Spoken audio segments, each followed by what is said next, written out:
Okay, at this time, for those that you have signed in, if you haven't, I'm sorry, didn't I see Todd come in? Oh, there you are. Hi, Todd. Hello. Welcome. For those that have signed in, if you will please, and Ms. Pickett, you are first.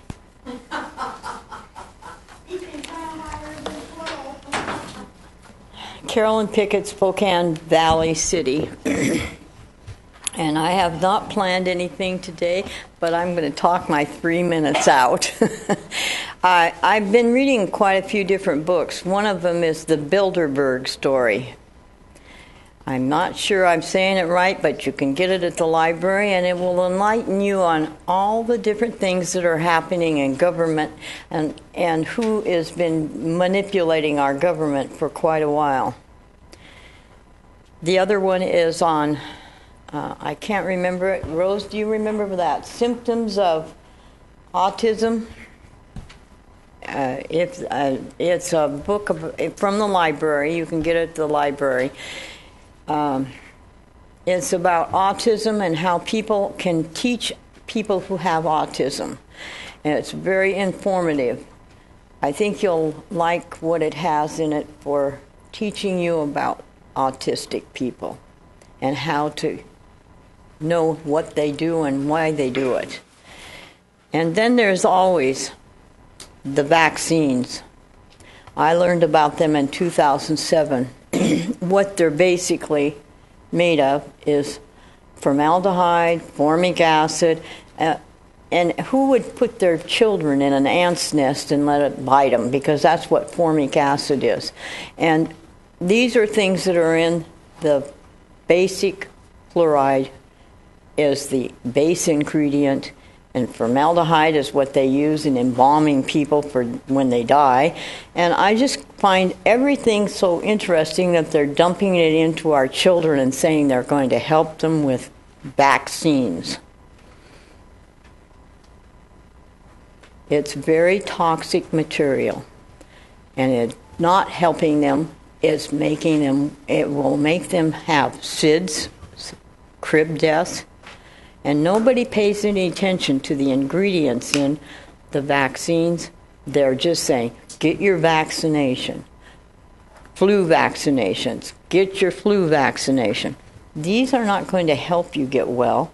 They are actually undermining the chemistry of your body.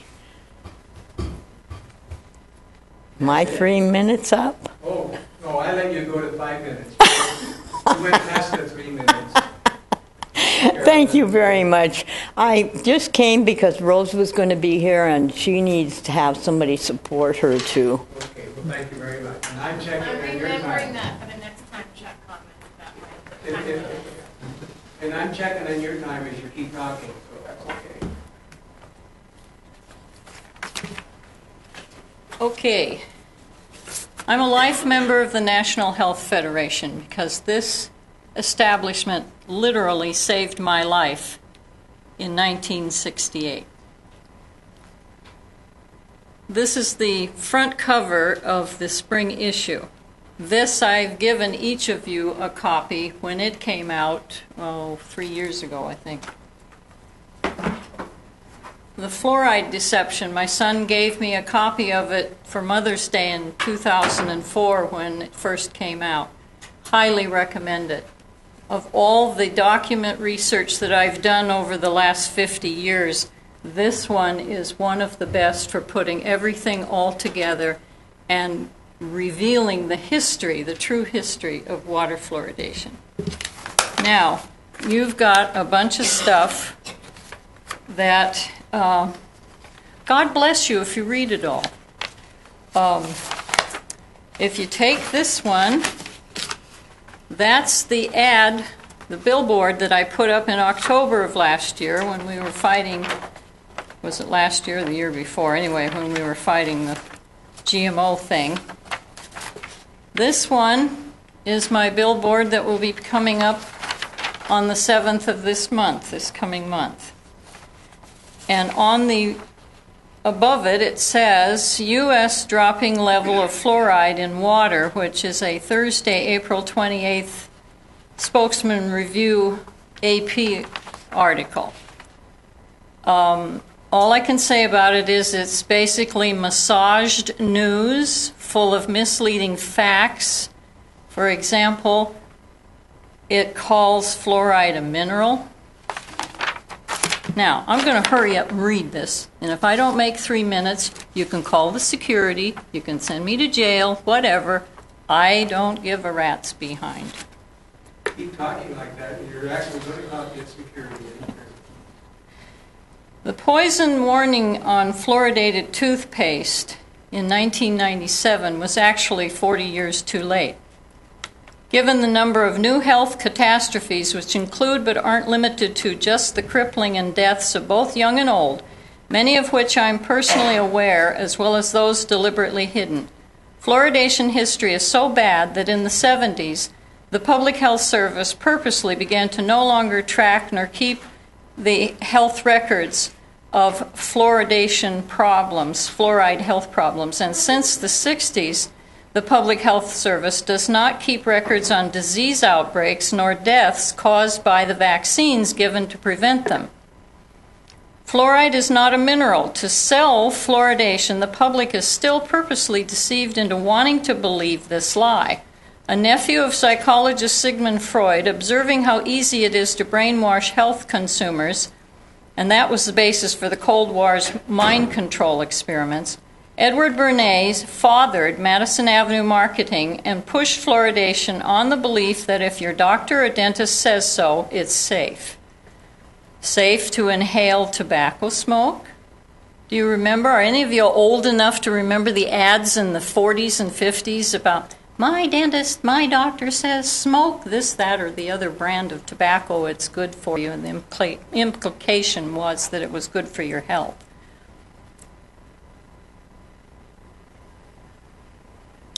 For more story behind the story, read the findings of lawyer Michael Wallen's research. Quote, Controlling the Potential Hazards of Government-Sponsored Technology, which was published in the July 1968 George Washington University's Law Review. And remember, former World War II Commanding General Dwight Eisenhower, in his farewell address as one of our former presidents, warned us to beware the military-industrial complex. I used to live in Kingston, New York, which was the unfluoridated control city in Newburgh, New York's fluoridation experiment.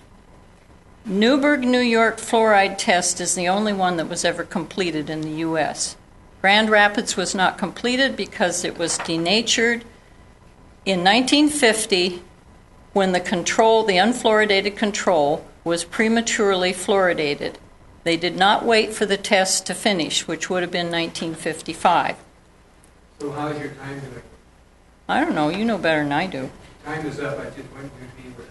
All right. And I want you to be aware of the fact I'm going to finish this last paragraph. Okay.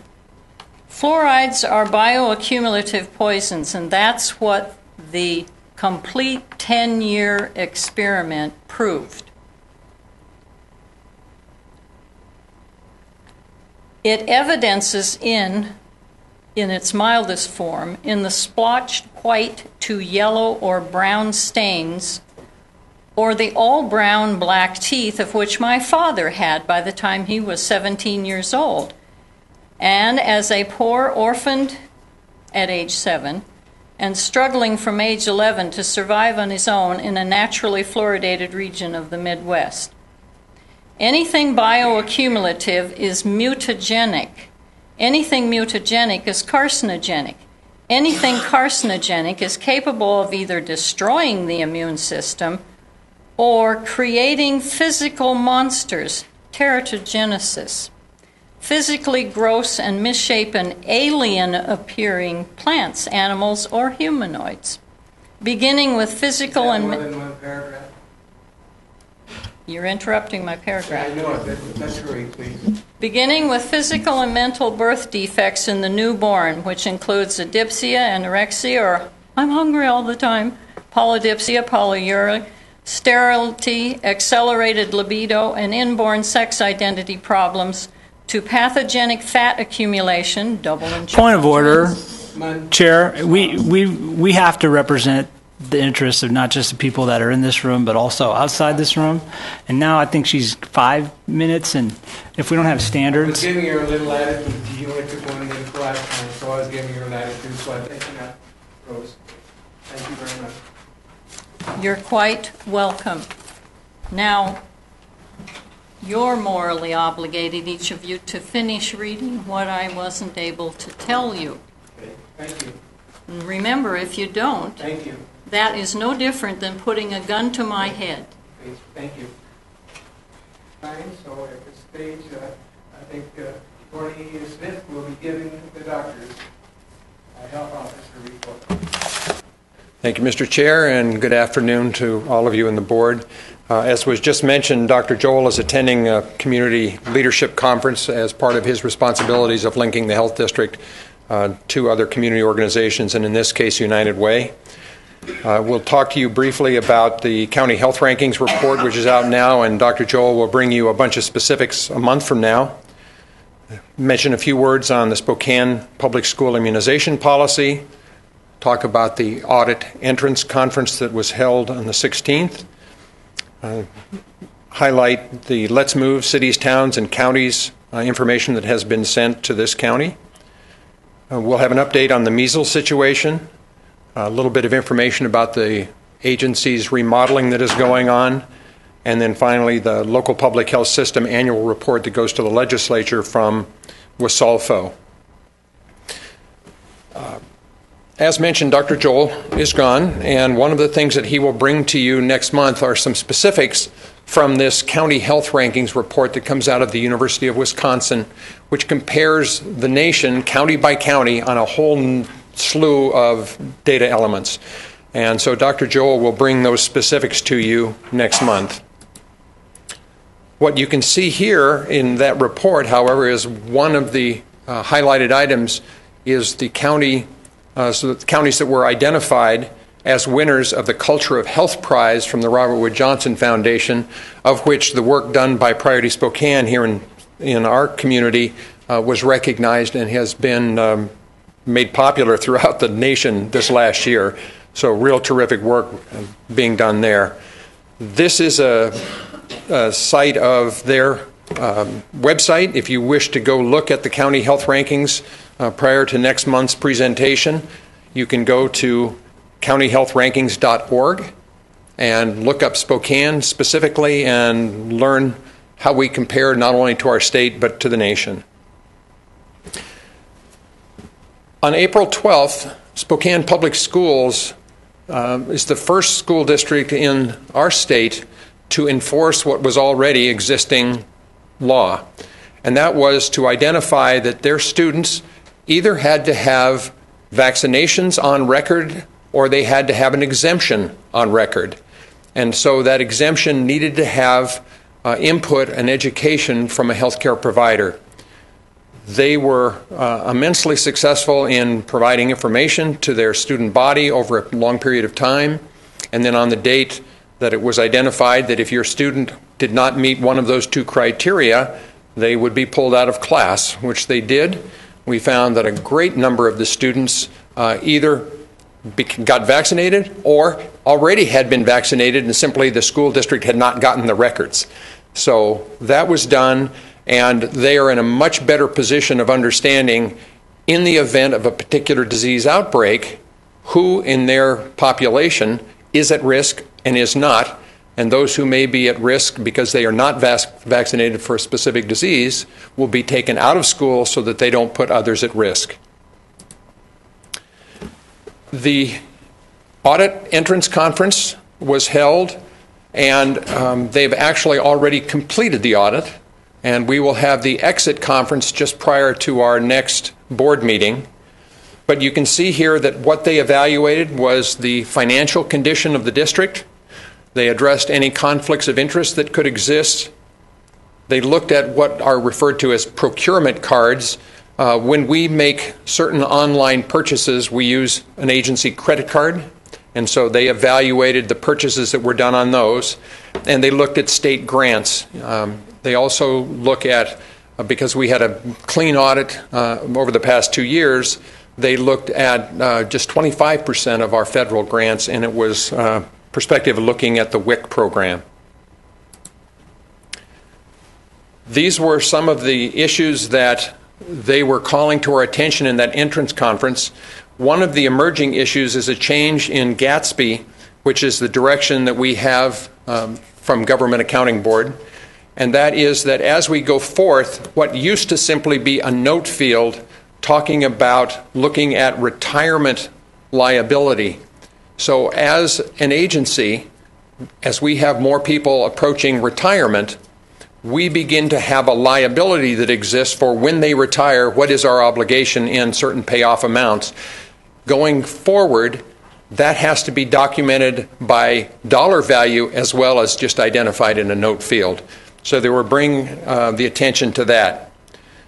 Also, the significant changes, as you can see in this bottom point, made to grants administration requirements. So those pieces which used to have a lower threshold for a single audit is now increased to $750,000. So if we have a grant of less than that amount, it doesn't necessarily receive the same audit as it would have in the past. This is the website from the National League of Cities, and there is in your packet a letter that had been sent to a few folks in this community. The one you have was addressed to the county, to Marshall Farnell, also to Dr. Joel, encouraging the communities to begin to get on to this Let's Move campaign. How do we find ways through leadership in our community to enhance physical activity for our kids in particular, but that is not to exclude adults as well. We have in this community about 60 schools, cities, or towns that have joined this campaign to date. So in Spokane, we are really getting on board with the campaign, and this is simply an awareness of what the program is and to encourage us to continue to find ways to be active for our kids. What I would like to do for the measles update is have Dorothy McEachern, who has been in our EPI division dealing with us, come and just give you an update on the current status. Good afternoon. So as you're probably aware, we have a second case of measles that we got test results on yesterday. So this is a close contact of the first case. Not terribly surprising because this person was also unimmunized. This has been a tremendous effort on the part of epidemiology and associated staff to try to control this outbreak. Measles is a highly contagious respiratory illness, and people who are unprotected by vaccination or who may have formerly had disease will probably get measles. It can result in severe ear infections, pneumonia, encephalitis, and even death. Generally affects young children most severely. So with this, our approach has been to try to establish the immunity of all individuals we can contact related to all of these exposures. So in settings where we have employees, we can contact employees. We can certainly contact close contacts of the case we can be in touch with and monitoring. And then as far as the general public, we're relying on our media partners to alert them. We specifically are talking about these exposures. So for measles, we have the period of time the case was in there, and then we add on 2 hours to that exposure because measles virus can stay in the air for 2 hours after the exposure. So these times contain that 2-hour window, and we want to be very explicit about that because a person who was in that setting the very next day or the hour afterwards, it's not a risk to them. But it can be a good reminder they might want to get vaccinated or check their immunity. So we have with healthcare providers assessed a number of other individuals for measles so far. We don't have any highly suspect cases at this time. I don't know if there's anything else you would want to ask. Any questions you might have? So, Dorothy, given all that, at what point do you think, since we suspect these two cases are connected, or we know they connected, are, yes. Okay, at what point will this have passed from this one original case?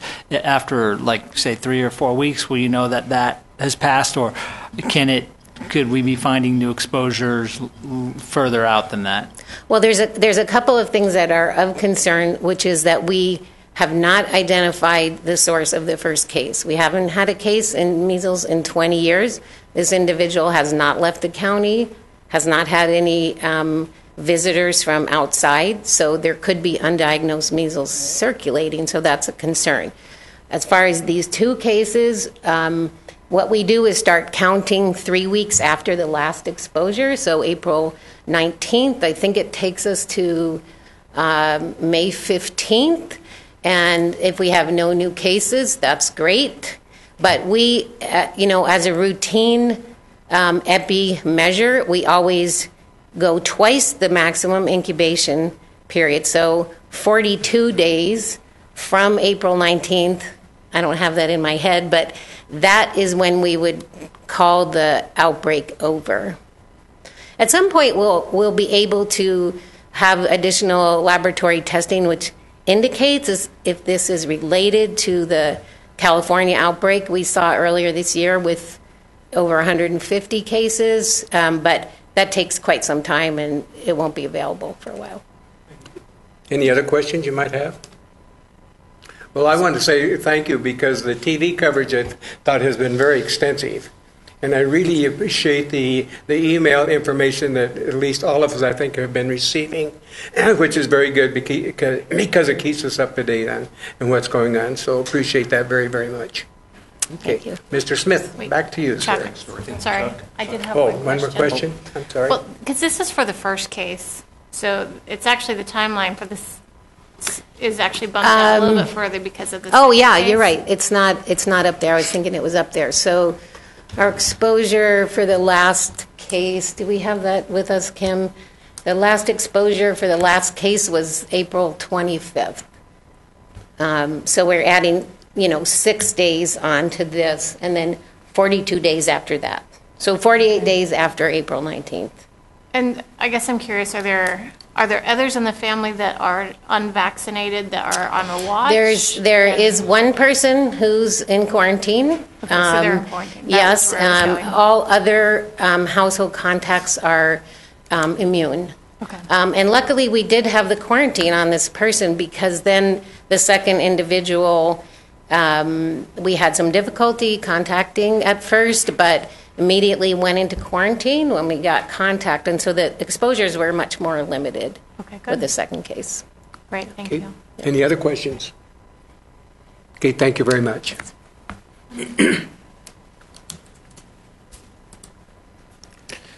These are a few pictures of what was formerly the BT lab that will now be serving the Women, Infant, and Children program, the WIC program. Final touches are being done on this, and for anybody who wishes to have a tour of that, I would be happy to take you up after the meeting to the second floor and walk you through the new space. Following this move of WIC from where they are currently on the first floor upstairs, we'll then begin some renovation work with the financial services area and vital records area. And so we will have what is our current window moved across the hallway, and that area will be redone. Ultimately, when that is complete, we will then be able to update what is our current waiting area and dosing for our opiate treatment program. We have people in the winter time when it is pretty nasty outside packed into the one hallway back here Currently, we have about just a little over 600 clients who are coming in for services on opiate treatment, and we needed to find much better space for them. Once that is done, we'll then be able to go back over to the area that is the current WIC space and refurbish that. It will be fairly minor to do that. It will become additional offices and counseling space for opiate treatment. So we won't see all of the work done on these areas until probably September. I would like to make a comment there too. If any of the board members have not sat down and listened to their meetings that they have in the opiate treatment area, well, you should do that. It's really, really interesting of what this staff does and how well they do it and what they have to do. So if you haven't had that opportunity, you should make arrangements to do so. So identified there are the kind of the following steps that we will go through.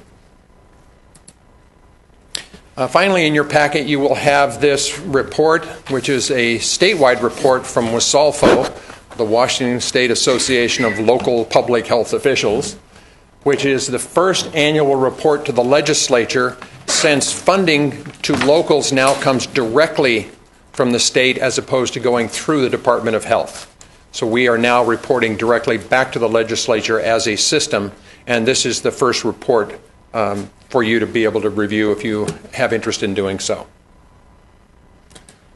So with any of that, can I answer any questions? Any questions for Tony? Great. Okay. Thank you all very much. Okay, Linda, let's go to item number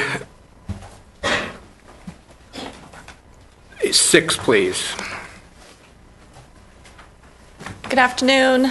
So the legislative update that was in your original packet is pretty out of date. It's a couple weeks old. So we gave you a new one this morning, or as of this morning. As most of you are probably aware, the legislature adjourned early this year. I'm not sure I can recall the last time that happened. And they started the special session yesterday. Our understanding is it's likely to be what's being referred to as a rolling session, probably starting with relatively few individuals, leadership, and then building from there, and eventually all the legislators will be back. If you have any questions on the updates in this packet, let me know. I do want to focus a little bit on just the first page, which is the things that we're really focusing on in the special session. First of all is the e-cigarette regulations and taxation, as well as some changes to the tobacco regulatory structure. And if you recall, these were all in one bill at one point, House Bill 1645. And as that went through House hearings, it was amended significantly and then amended significantly again. Where it's at now is many of the original provisions are back in the bill, although still under debate. But the taxing provisions have been pulled out into a separate bill, and that's House Bill 2211. So those two bills are still active in the special session, as well as some work to really increase the funding for youth prevention related to e-cigarettes, tobacco, and marijuana. And part of that does tie to those regulatory structure pieces, because part of the funding for those efforts comes from the fees for retail licenses and on fines for sales to minors. So unless we have the regulatory structure from House Bill 1645 on e-cigarettes, we don't have any funding for those efforts. So we're really focusing on tying those all together. The second piece is about preventing cuts to local public health jurisdictions. This is the funding that Torney just referred to that's in that WSALFO report. Right now in the House and Senate bills, the appropriations are looking pretty steady compared to what we've had over the last few years. So really watching that and hoping that stays the same. The next major issue is securing the marijuana revenue for public health. Under I-502, Department of Health is slated to get a certain percentage of the revenues off of that to go to statewide efforts, as well as grants to local public health jurisdictions for prevention efforts and education. And the money this year would total about $19 million. Actually, it's a little over. I think it's 19.3. In the House budget, that money is included to go to public health as described under I-502. In the Senate version, there's no funding going to public health for those efforts. So we're trying to get that sorted out. The last issue is we're really working to restore some funding for the coordinated prevention grants. This is funding that's actually through the Department of Ecology, but it ends up coming and impacting our work under the environmental public health system to deal with hazardous waste, cleaning up property, waste facilities, operations, oversight, responding to complaints about rodents and hoarding and all sorts of things. So right now it's been basically cut in half from just about $30 million down to about 15. It used to be that it was kept steady in the House budget and only cut in the Senate. It's now in both bills to be cut. And so we're really working on those efforts to restore that. So any questions on? Any questions of Linda, please? Todd? Thank you, Mr. Chair. So I'm looking to see if maybe it's moved somewhere else in your packet, but I know with regard to, on the first page, item number 2, I'm a little concerned about the statement on the status that says currently have appropriations similar to previous years, because my understanding is with regard to the Initiative 502, the money that was going to be allocated to a number of specific but public health programs that the legislature is backing away from those, and those are substantial. And so my concern is that I don't want to necessarily portray it as saying, oh, we're going to get the same money as we got last year, because we were counting on funding coming from those areas. And I have that as a separate issue. Okay. I have the marijuana funding pulled out separately from the traditional funding we've been getting, the marijuana revenue being a new one. It's called out. It's on the first page, the third row down. It's also on your last page under budget issues, under recreational marijuana. So it's called out as a separate issue. So, and I just want to make sure the board understands the distinction, which is, so I know in the last year, the group that was led by Secretary Weisman recognized that not only in the 502 money were there specific allocations going for research, as well as, I think, public education and prevention efforts. But then under the initial initiative, there was a very large chunk of money that was supposed to go to the basic health plan. Basic health plan went away with the affordable health care plan. So there is a big chunk of money that's unallocated. So the idea was, number one, you want to keep the money flowing under 502 that was going to be used for prevention, public education, and research with regard to the impacts of marijuana. But then the idea was to go in and grab basically the big chunk of money that was just going to go to the basic health plan and put it towards public health with as few strings as attached as possible. So that, like I say, I mean, if you really want to talk about basic health, it doesn't get any more basic than what's here in public health departments across the state. So that was the goal, and I just want to make sure that we kind of make that distinction between the two efforts that we were making under the 502 money is like I say, preserving those that were specified, and then the amount that no longer had a purpose, that we were going to try to capture some of that and direct it to public health. Yeah. And there actually, interesting, were several bills out this year that addressed that basic health funding and where it ought to be reallocated to. One of them had it going to mental health and drug abuse, substance abuse prevention efforts, and that one failed. There's been a lot of fighting over where that money ought to get reallocated to. That's still going to be up for debate in the special session, so we'll be watching that as well. Okay. Any other questions, Linda? Okay, thank you. Okay. Thank you very much, Linda. Item number 7, consent agenda. We'll be talking about the meeting minutes of March 26, 2015, and vouchers from March 1 through 31st of 2015. Anybody would like to take that off the agenda? Okay, then I would ask for a motion, please, to accept those. Mr. Chairman, I'll make a motion to approve the meeting minutes and vouchers, the meeting minutes from March 26, 2015, as well as the vouchers for the month of March 2015. Second? I'll second. Susan? Okay, thank you. Any discussion regarding those two items? Hearing none, all in favor? Aye. Aye. Those against signify by aye. No, not hearing any, it passes. Let's go to number 9, please. Agenda number 9, reports, tobacco, electronic cigarettes, and marijuana update, please. want to go to See, beg your pardon? Mr. Chairman, I think you want to go to 8. Oh, 8, I'm sorry. Opioid. I did that last time, too. Let's go to item number 8. So, Tony, your presentation on the opioid treatment program. Thank you very much. In your packet is a paper titled Quality Management Plan that aligns with WAC 388-877. Per that WAC, opiate treatment services programs are required to establish a quality management plan, and that plan has to be adopted by their governing board.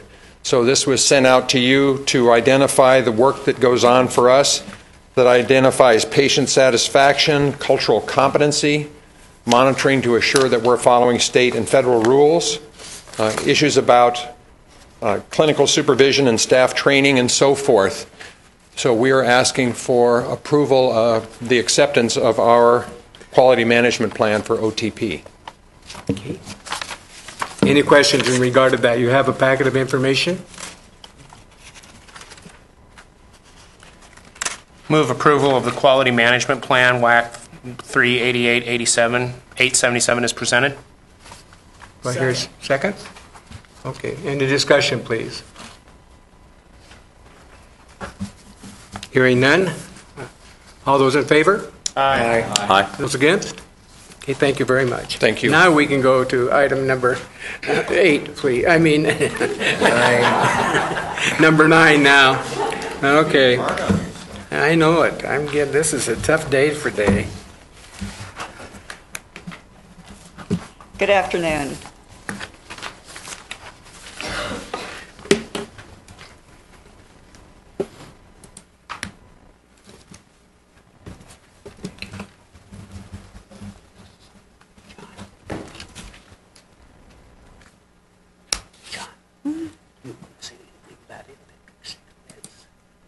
There we go. Good afternoon, Chairman Hafner and members of the Board of Health. Thank you very much for your time this afternoon to learn a little bit more about what SRHD does as far as tobacco prevention and control and working with e-cigarettes and marijuana. Our Healthy Communities program that's within the Division of Health Promotion does the vast majority of the work in this area.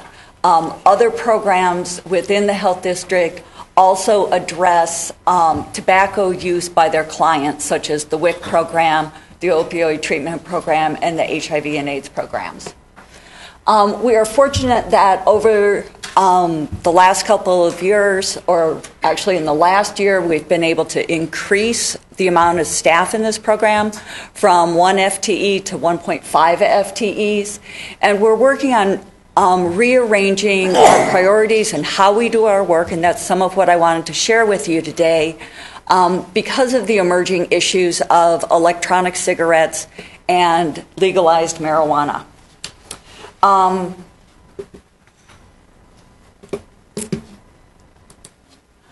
Our funding, fortunately for this program, comes from 3 different sources. The Youth Tobacco Prevention Grant is a grant that we have received in the past. With this allocation of it, which started last July and will continue for 3 years, they have increased the amount of money that we receive, but they have also increased our responsibilities in that we are now responsible for working with 9 other counties in eastern Washington, but focusing on youth and expanding the issues not only from tobacco, but also to include e-cigarettes and marijuana. We also received funding for 9 months this year from the Preventive Health Block Grant, and we will have to determine whether that continues or not. And then also we applied for local capacity development funds and received those so that we can continue the work that we're doing. Our focus in these areas to improve health, number 1, focuses on decreasing initiation. If you don't start, you don't have to quit. That said, the second point of this is increasing cessation and then also decreasing exposure to secondhand smoke to improve the health for those who don't smoke but may be exposed. I'd like to also take the time right now to introduce the staff that work with me on this program. Paige McGowan is a new staff. She just started in February, and her responsibilities include enforcement of the Smoking in Public Places law, mobilizing our community around tobacco and e-cigarettes, and also helping to focus on prevention, particularly among pregnant women, and working with our healthcare providers. AJ Sanders has been with the Health District for many years, and last July when we got the grant to restart the youth prevention, we switched around some of AJ's duties, and so she is tackling this 9-county area and what we're doing on youth prevention, and I'll go into that in a little bit more detail shortly. So our focus on doing our work is using the spectrum of prevention. And this framework we apply because it encourages a look beyond the perception that prevention is only about teaching about healthy behaviors. The other levels in this spectrum focus more on community and up through policy and legislative changes. And in this, when working in all these different areas, you can have a much greater impact on what we do than if you just focus on asking people to change their individual behaviors. In public health, we've moved away from the top level of strengthening individual knowledge and skills and work with our partners who are so skilled in those areas and have much greater access to a variety of target audiences than we do. So in moving through our priority areas, in preventing youth from starting as an important strategy, about 90% of smokers start before the age of 18, and 99% of them start before the age of 26. The younger somebody starts, the harder it is to quit. Last year we worked in combination with INHS and did a smoking cessation program for youth at the community school. There were kids in that group who started at 6 years old. And they found it really tough to quit. 4 kids out of 14 in that group, it was perfectly fine to smoke in their homes when they were 10. So it's very important to prevent youth initiation. Large disparities exist among youth who smoke, and these are our target populations based on the grant that we have. We are supposed to be really focusing on helping decrease those disparities. So we have reached out to organizations and are working with them who represent these different organizations, as well as other youth groups that have been working with some funding from DSHS on community prevention, mostly around alcohol. Out of the 9 counties that we're to be working with, we have really good contacts and really good working relationships in 6 of those counties. Our main focus in working with them is to develop youth leaders. We know that youth talking to youth is very important in any type of prevention messages. We also know that working with youth is important when we work on policy, because youth talking to leaders is also a good strategy, and leaders like to hear from youth about what is really going on. We provide information and resources. We're also working on school policies. All schools have policies around not using tobacco on campus. There's a great encouragement to include e-cigarettes in that, and also to include line of sight, so to sort of get rid of the smoker's corner. So if it's within line of sight, We're also working on doing CANS assessments. Those are community assessments of neighborhood stores within these 6 counties, having youth go out and document both in a survey but also with photographs what it's like in the community stores, how much the environment impacts and influences and encourages smoking, and what that means to them so that they can share that with their communities. We're also working on campus policies to create smoke-free campuses. So this is an extension of the smoking in public places. So a campus would have the opportunity to say, this will be a smoke-free campus.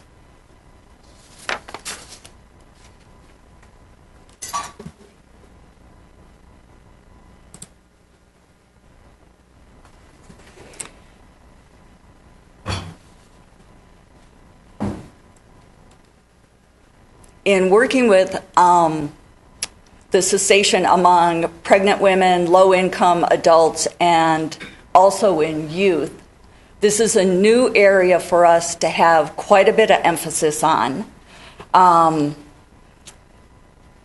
So one of the first things that we're doing, we did an assessment last summer looking at cessation within our community, and people weren't really sure where to go to get that.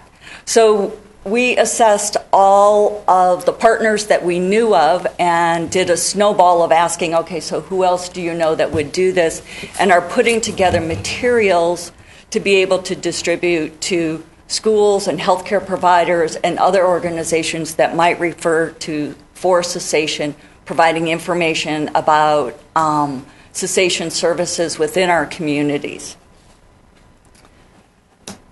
We're also looking at this fall starting a community-wide campaign on cessation, and in doing that, working with healthcare providers in our community to help support cessation within their practices. We had an excellent meeting with Chaz last week, and they're very interested in working more with their clients, their patients on cessation. They're doing a quality improvement process, and over the next couple of years are looking at reducing the number of people who smoke in their practices by 10%. And we would like to encourage that in other places, as well as giving a community background of a campaign that is encouraging people to quit smoking. Decreasing exposure to secondhand smoke. We specifically work with multi-unit housing properties, and so working with the managers and also with the property owners to create policies that either say within the unit or on the property that it's smoke-free. Secondhand smoke moves between apartments even when you have all your doors and windows closed through shared walls, ventilation systems, things like that, as well as in the spring like we have now when people are standing out on their balconies and smoking. Exposure to secondhand smoke has been found to be dangerous, and so trying to limit this or eliminate it, particularly for children, is very important. Having smoke-free housing policies is also a benefit to the landlords and the owners because the amount of money spent for turning over an apartment for somebody who has not smoked in there versus somebody who has smoked is dramatically less. There's also now some insurance companies that are providing decreased rates to property owners if they have no smoking policies. We continue in working with colleges and university campuses and going smoke-free. This is also part of reducing exposure to secondhand smoke. And I appreciate being able to work with Susan Norwood's students who have helped us, particularly at GU, starting to move that policy process forward. We anticipate it will take several semesters. We continue to enforce smoking in public places law. We do this with multi-agency inspections. So when Liquor Control Board, fire, police are going out on an emphasis patrol, we go with them. It provides much more emphasis, and it shows that all the agencies are working together. We're shifting our smoking in public places enforcement to more of a complaint-based, so we have a complaint line.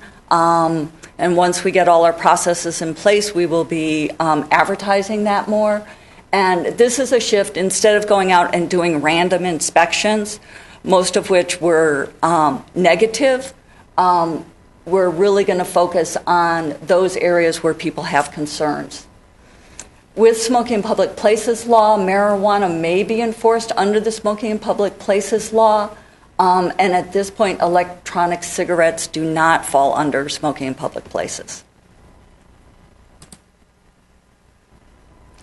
So to talk a little bit more about electronic cigarettes, because this is an emerging public health issue, and we want to be on the forefront of this. There are several impacts that are known, but since these are new products, there's a lot of things that are also unknown at this point or not studied enough. We know in our community that 26% of 10th graders used e-cigarettes in the past 30 days when they took the Healthy Youth Survey. That's about twice the number who said that they smoked cigarettes. One of the main concerns with electronic cigarettes is that youth may start smoking them because they're cool and then switch to regular tobacco. There also, it's happening that youth are putting THC or marijuana in the devices. So there's two separate issues. There's what goes in it and then the device itself. The devices are being used in school. Kids, and this was something that with Susan's students, we did quite a bit of work with North Central. And students will sit like this in school, and they have the e-cigarette down their sleeve, and they'll inhale or vape on it, and then either discharge it down their top or down their sleeve again. So this is something that's happening in schools. They also vape in the bathrooms. The youth are not allowed to buy these devices, and this board helped establish that several years ago. But they also get them over the internet. They get them from parents, as well as older siblings or older friends buy them for them. Nicotine is the active substance in this. It's highly addictive. It can impact the brain, particularly around memory and decision making. There's increased risk for cardiovascular disease. The long-term health effects of e-cigarettes aren't really known at this point because they haven't been around for a long time. But they are not a proven or effective method of smoking cessation. There's a lot of individual comments on whether it's helped somebody quit cigarette smoking. But there hasn't been any studies that have really established it as effective. One of the reasons that it's hard to use it to decrease tobacco use is that the amount of nicotine that's in it varies from pretty much bottle to bottle. And so unless somebody is very, very careful and monitoring that and that there's adequate labeling, you don't really know what you're getting as far as a dosage. There's also risks of poisonings from nicotine. And we've had several exposures. A couple of weeks ago, there was a story that we did around youth who were starting to put the e-liquid or the liquid nicotine into pop. And that happened in 1 week. The next week, the director for the poison control called us and said that there were 3 other students in a different school district who were putting it in Gatorade, and that one person had gotten it inadvertently because their friend, maybe friend in quotes, put e-juice in the Gatorade and then gave it to them and then laughed at their reaction to it. So there's a lot of experimentation going on with students. Most of from the WAPC, the Washington Poison Center, the calls, most of these have been about young children. The vast majority of the calls have been concerns about kids under 5, with most of them kids around 2 years old, when they're toddling around and they smell something good because there's, great flavors. There's somebody was saying that there was 999 different flavors for e-cigarettes. And kids are attracted to those, and they're packaged in very enticing packages. Smoking itself, smoking cigarettes has been on the decrease, and with the increase of e-cigarettes, it normalizes that behavior for people again. So that's one of our concerns. There's also confusion in the public about, can they do that here? Can they not do that here? It provides some concerns over the secondhand vapor and the carcinogens that are in secondhand vapor. The amounts of that, there's still further testing on that. Although the national organization that oversees heating and air conditioning has come out and said that secondhand vapor from e-cigarettes is harmful. So in the paper that I had given you, we had sent to you earlier, our ask for your consideration is we would like to move forward in developing some language for the board's consideration over the summer that will continue to do research on e-cigarettes. We'll work with Michelle, we'll work with Linda, and be able to bring to the board's attention in the fall a proposal for a resolution that looks at including e-cigarettes under the smoking in public places. We have precedents in our state. King County, Pierce County, and Grant counties have all made a move in this direction. We will definitely be reaching out to the community and also businesses that sell these devices to work with them on developing this process. And we would like to continue to work with you on this as we move forward. Any comments or questions? Keith? I guess I'd have one comment. Through all of your discussion here, I noted how many different partners you're working with, and I'd just like to compliment you on bringing so many different groups together to give you better outcomes for your work. Thank you. You're welcome. That would be the staff over there. And if anybody at the table has other partners or organizations that you think would be interested in these topics, please let me know, because we are always looking for other folks to work with. Okay, John? So this sounds great. I'm looking forward to you doing this research and bringing something back to us. I think what's really concerning, there's lots of things that are concerning here, but the fact that there's no regulation on the ingredients and we don't know where it's coming from, I wish there was as much concern about vaccinations and their ingredients as there are about what's in these e-cigarettes that can come from overseas sometimes and not necessarily even manufactured domestically. The tangential one I would add to this would be the the synthetic marijuana that you can buy in some places, even though it's not in liquid form. It's another thing where, as long as they put on the package it's not for ingestion, they can put all sorts of things in it, because that's a huge loophole. And then folks are ingesting it, are smoking it, and they have no idea what's being put into them. And that's really, concerning, especially when people are using this at such a young age. The FDA is working on rules and taking comments right now. Linda, do you know when that closes with the FDA? Or it's coming up.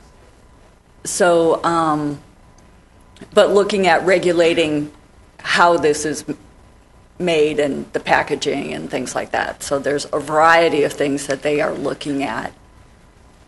Any other comments, concerns? Okay, doctor. Just a couple of comments from a provider standpoint. One of the things I've learned is that we're now following meaningful use practices, which is a government metric of quality care. And one of the things that we're asked to capture on every patient that we see is, under the social history, smoking use. And so there's a whole list of different things, former smoker, never smoker, are they a smoker? We get points for quality care if we identify them as a smoker, and we then encourage them to not smoking.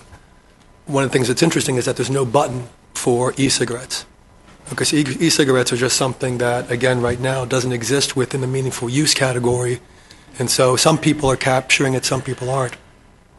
My informal survey of about 10 patients, it's been interesting to find out that, like the research shows, most of the individuals using or attempting to use e-cigarettes to quit are also double dipping. So they're using e-cigarettes, but they're also still using regular cigarettes.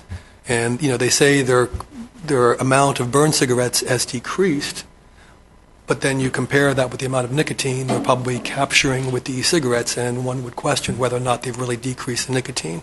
Of 10, I've had one person who's told me they've used e-cigarettes successfully to quit tobacco. So, thank you. Well, go ahead. I was just going to ask Dr. Kevin? Lutz if he had noticed a few things I've noticed anecdotally with watching folks that have moved to e-cigarettes. Have you asked if they've actually, because of the e-cigarettes, actually increased their consumption? Because it seems that, from people I've noticed, that with the ease and the lack of social stigma of the e-cigarettes, it almost becomes easier to smoke than it does. Talking about specifically the regular cigarettes or e-cigarettes? E-cigarettes. Yeah, because by far and away, I think, and that's I think the challenge, because we don't know how much nicotine. You can see it says it quantifies to some degree, but they're much more comfortable using e-cigarettes, and now since it's not socially unacceptable, there's even workplace issues. I know locally. My wife's employer, there was a guy using e-cigarettes there, and there was no workforce policy in place for them not to use it. So what do you do? So that's why, again, I think this policy is great that we get on board. I think that we're saying move on a consensus to move forward. I too want to applaud you, because I'm meeting with 6 high school principals recently, and their biggest problem, as they foresee it now, is electric cigarettes and what's happening there and how the kids are manipulating the marijuana bud, so to speak. You could smell, if the kids have been using marijuana, you could smell it. But now where the kids are coming in high because of the electric cigarette, it's most difficult to do that. And the other part of it is that parents see no problem in the kids doing it. In fact, if nothing else, they're doing it at home. And so after all, as long as we agree with that as society, we're not going to get anywhere with it. And so it's just starting. The problems are just now starting. Well, I thought it was interesting that Rose referred to the early advertising of cigarettes, of having doctors and other people say that they, smoke this brand with the implication that it's healthy for you. What we're finding is that the promotion of e-cigarettes is following the same order and path as cigarettes. And even if you put up an e-cigarette ad and a tobacco ad, they're very similar. And many of the tobacco companies have taken over and bought out the small e-cigarette companies. So it's just moving right ahead. And the estimate from people who watch the market say that e-cigarettes will eclipse cigarettes in 10 years. Okay, any other questions you might have? Okay, thank you very much, Cindy. Thank you. At this time, we will go, and I will say this correctly this time, item number 10, board member check-in, starting with you, John. So I guess one thing to mention, now that the legislature has passed at least one of the marijuana reform bills, it's going to change a little bit how that's done in Washington State.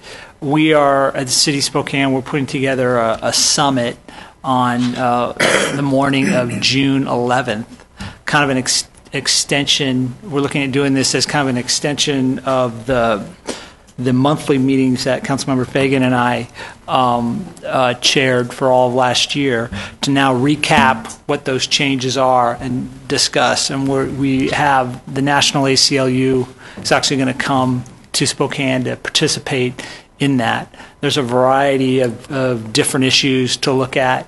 I think there's still a lot of concerns. You mentioned, Commissioner Milkey, about the kind of the switching around of the money. I call it more of a bait and switch. I mean, they know that 2 years have expired there in the legislature and they can now move it, but none of that money has been put towards its original purpose because it took 2 years to generate it to get the taxes. And that means we're not going to see that public health benefit that was promised for prevention, which is a big, big issue that still has to be resolved. But we're going to be trying to discuss all those things and touch base on that. The other thing about the legislature that concerns me is the Senate budget is relying on a whole heck of a lot of marijuana revenue. And I think they're basing it on current projections. And I have a big concern that if the banking issues don't get resolved, we won't see people consuming less marijuana in Washington State, but we will see less people consuming it legally. And so that revenue could go down because of the tax problems and the banking problems that the legitimate I-502 businesses face. And that would kind of leave us in a weird scenario too, because then we wouldn't have as much money as we're expecting from that. So June 11th, I'll be happy to send out invitations to anybody's interested once we get that finalized. Okay, Kevin? Just wanted to check in and touch very briefly on the temporary food TFE fees. The TFE fees. Temporary food establishment. Are you going to do that one, Shelley?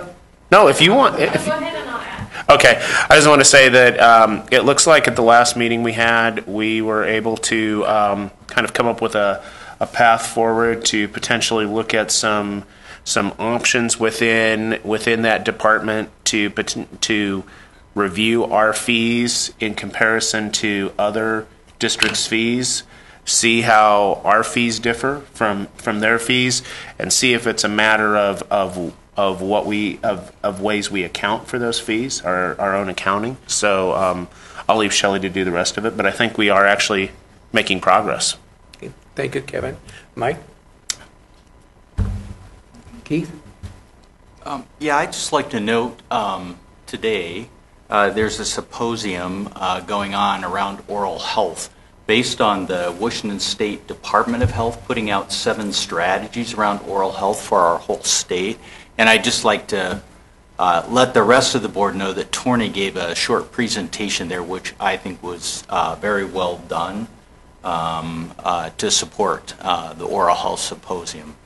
So if anybody's interested in that, you can always go to the Washington State Board of Health website and look at those oral health strategies, which we think are fairly important in improving overall health through better oral health.